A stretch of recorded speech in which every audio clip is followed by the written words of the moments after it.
Morning. My name is Roy Smith, and some of you know me, but many of you don't. So I think a bit of introduction is in order. Good idea.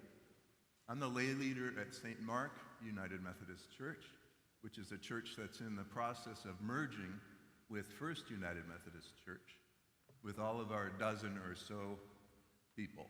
I'd like to take this opportunity to tell you, and I think I can truly speak on behalf of my fellow St. Markans in letting you know how much we appreciate the warm, friendly welcome that we've received from all of you here at First UMC of Santa Barbara, so thank you. At St. Mark, whenever our pastor was away for whatever reason, I was often asked to preach, and my only credential for doing so is my willingness to do so. One thing I have in common with Pastor Liz is that I spent many years as a volunteer doing prison ministry. I've given hundreds of talks to audiences of inmates at the United States Penitentiary at Lompoc, yet I admit that I'm feeling a bit nervous preaching to you this morning. You people are all free to stand up and leave if you don't like what I'm saying, but at USP Lompoc, I was always speaking to a captive audience. How many people here today have read the Gospel according to St. Mark? Okay, so what kind of writing is it? What kind of writing is in the Gospel according to St. Mark? Is it mostly full of theology or philosophy or life application or self-help? No, it's full of stories. You might see a running theme here. Last Tuesday I enjoyed having coffee, during Coffee with the Pastor, with Pastor Rob and several other First United people at a coffee shop on State Street. Did we talk about theology, philosophy, life application, or self-help? No. We mostly told stories. We told stories about times we had lost our keys, times we had misplaced our cell phones, stories about floods, about dogs, and about remarkable things that have happened which showed us how God was at work in our lives. And every story we told reminded us of another story. Now, Jesus told lots of stories. Our lives become our stories. Jesus wrote down many stories, or Mark wrote down many stories that Jesus told and about what Jesus did. And today's story is about a demonized man and some pigs and what Jesus did, which reminds me of a story. Not so many years ago, St. Mark UMC got a new pastor named Pastor Cindy. And shortly after that time, our 3 local United Methodist churches decided to coordinate discussions and discussion groups about current events, and we met in Isla Vista. Pastor Cindy offered to carpool me there, and she and I enjoyed many inspiring conversations there and back, and we got to know each other better. On one trip, I asked Pastor Cindy what her favorite church hymn might be. She said, "I don't have a specific favorite hymn because I love so many, but there is one hymn we shall never sing. It's called Silence, Frenzied, Unclean Spirit." You might now have guessed that I can be mischievous. So I said, "Well, I guess we'll have to wait till you're gone to sing that one." God has a sense of humor, as you all know. Not long after that, in Pastor Cindy's absence, I was called upon to preach on the topic of the same scripture passage that I'm preaching about today, the demonized man and the pigs. When I was looking for appropriate hymns to sing that Sunday morning back in June of 2019, the hymn I found with words that fit best the story of that passage was, you guessed it, Silence, Frenzied, Unclean Spirit. The lyrics were perfect, but the tune is nearly impossible to sing. Have you ever noticed the little numbers at the bottom of the pages in the hymnal books, in the hymn books that we sing from? If you find the same numbers at the bottom of any other page, then you can sing that tune to those lyrics. like how you can sing Amazing Grace to the tune of the theme song from Gilligan's Island, or House of the Rising Sun. There are so many different possible combinations of tunes and lyrics. So I decided back then that we should sing the lyrics to Silent, Frenzied, Unclean Spirit to a more familiar tune, and it was a really bad idea. There's so many possible combinations, but this whole thing was a complete train wreck. But now my train of thought is getting off the track from the stories in the Bible. I think this story about Jesus traveling from the western shore to the eastern shore of the Sea of Galilee and then encountering and healing a man besieged by a legion of demons, and every detail within it is one of the most finely written and enlightening stories ever told. Okay, let's recap this story. We've got Jesus sailing in a boat from west to east, from kosher-respecting people to a herd of non-kosher pigs. Now, why would the author of Mark include this story in this place? Everything that Mark writes is intentional with specific purpose. Obviously, the east shore of the lake represents non-Jewish customs. The demon-possessed man surrounded by a herd of pigs is the epitome of everything non-Jewish. Jesus has sailed into the most non-Jewish, non-kosher environment imaginable. Jesus was so intent on going to this awful place that he even walked on water and calmed a storm to get there. Now, Mark is an expert writer, and he always has a purpose for everything he writes. Whenever you read the Gospel of Mark, ask yourself why this story is in this place or why that story is there.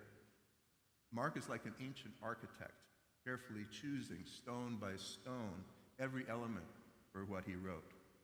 In this story, the crazy, totally insane, pig herd living, graveyard dwelling, chain breaking, maniacal guy winds up sitting at the feet of Jesus, listening.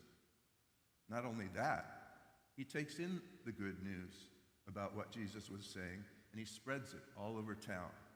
Why did Mark write that for us to read? St. Mark has presented us with a model of how we should respond to Jesus. And the human example that Mark provides us is cast as the lowest of the low, a homeless man with mental illness or even demon possession, living among pigs in a cemetery. For your mental picture, I do not want you to imagine a beautiful, well-manicured cemetery like the one on the end of Cabrillo Street with expert groundskeepers and beautiful landscaping. Instead, try to picture a run-down cemetery so unkempt and so abandoned and forgotten that it has literally become a pig farm. There's an unclean man living there, curled up at night with pig slop among grave markers, crypts, and dilapidated tombs. Jesus has intentionally traveled from a clean, tidy place of polite society to the most opposite environment imaginable. This talk has 3 points, just like it's supposed to, and here they are. Look, listen, share. First, the demonized man looked at Jesus, recognized him, and realized he had a problem that only Jesus had the authority to handle, to disentangle. Second, after his initial recognition of Jesus, the no longer demonized man sat at Jesus' feet and heard what Jesus had to say, and it changed his life. Third, after the man had recognized Jesus and listened to his words, he walked into town and told everyone what had happened. He shared his experience, his own story. He changed other people's lives. Mark is presenting us here with a model for our own behavior. So let's start with demons. What are they? I truly believe that every one of us here this morning already knows very well what demons are, that every one of us here has encountered demons throughout our lives and has been challenged with dealing with those demons in our families, among our friends and acquaintances, and especially in our own selves. I'm so sure that everyone here already knows what demons are, that any definition I could come up with would do a weak injustice to what you already know to be true. Demons are not some Hollywood bat-like creatures with horns and sharp fingernails, creepy contact lenses, and annoying cackling laughter like from Buffy the Vampire Slayer. I have to slip that in. Popular culture has depicted demons in such a ridiculous way that we're tempted to dismiss their existence entirely. But all of us already know demons all too well. Call them by some other name if you prefer. Who knows what demons plagued the man in this story? We have no idea, but Mark tells us there were a legion of them, rooting around in his head like filthy pigs in an abandoned cemetery. And we, like the man in Mark's story, beg Jesus not to throw us into the chaos, but instead to allow us to sit at his feet, to listen to his voice. And the people were amazed by the effects of Jesus' words. And then they feel threatened. We fear the unknown, the unfamiliar. Sometimes we cuddle up to our demons. Better the devil that you know, right? Mark reports that after the man listened to Jesus, he was in his right mind. What does it mean to be in your right mind? I think for the same reason that I don't need to define what demons are, for all of you who already know exactly what they are, I don't need to explain to you what it is to be in your right mind. You already know very well what that is. And you already also know how it feels not to be in your right mind. It feels terribly confusing. For some reason, we love to talk about our physical woes, but we hate to talk about anything going askew in our brains, in our psyches, in our spiritual lives. We love it when people write silly stuff on the casts on our broken legs, but when we're feeling unmotivated, depressed, or despondent, we often hide it under a bushel. We say, "I'm fine, how are you?" It also seems odd to me that sometimes we feel reluctant to share positive experiences in our lives simply because they may fall into some taboo category of what we're not supposed to talk about in polite society. Jesus trudged and sailed across a lake into the least possible polite society environment imaginable with the sole purpose, according to Mark, of healing an unclean man in an unclean land who responded by telling the whole town what Jesus did for him. And then they threw Jesus out. Are we unclear about what the good news really is? This guy who had everything against him went into the town and shared with everyone the story of what God had done for him. In polite society, we're not supposed to talk about religion or politics, but people love to listen to stories. And if we can share the stories of our lives, then we can share what God has done and is doing in our lives. Ever vigilant, every one of us should not only be looking for Jesus, for God, in every moment of our lives, but we also need to be equipped to recognize Jesus, even in those unclean places where we least expect God to appear. Our favorite place to sit should be at the feet of Jesus, listening carefully, absorbing every word in all the many places where God speaks. However God's voice might sound, and from whatever source, no matter how unlikely. Have you ever noticed what the ending of every story has in common with the ending of every other story ever told? How every story you've ever heard ends in the same way, and I'm not talking about, and they lived happily ever after. I'm not only talking about every story in the Bible, I'm also talking about every story you've ever told to a friend, every story ever shared at a Tuesday afternoon coffee with the pastor, or around a lasagna dinner, or in any context you can imagine. Every story ends with the beginning of another story. I'd like to invite us all to look for ways that God is at work in our lives. I encourage us all to listen for the voice of Jesus as we listen to one another. And I'm excited about creative ways that we can discover to share the stories of our lives in every context. There's one final detail to this story before we begin the next one.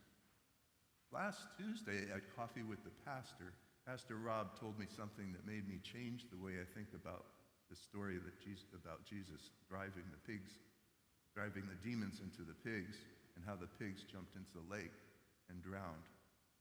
Pastor Rob told me something he had heard firsthand from a pig farmer, a swineherd, an expert on pigs. Pigs can swim. Amen.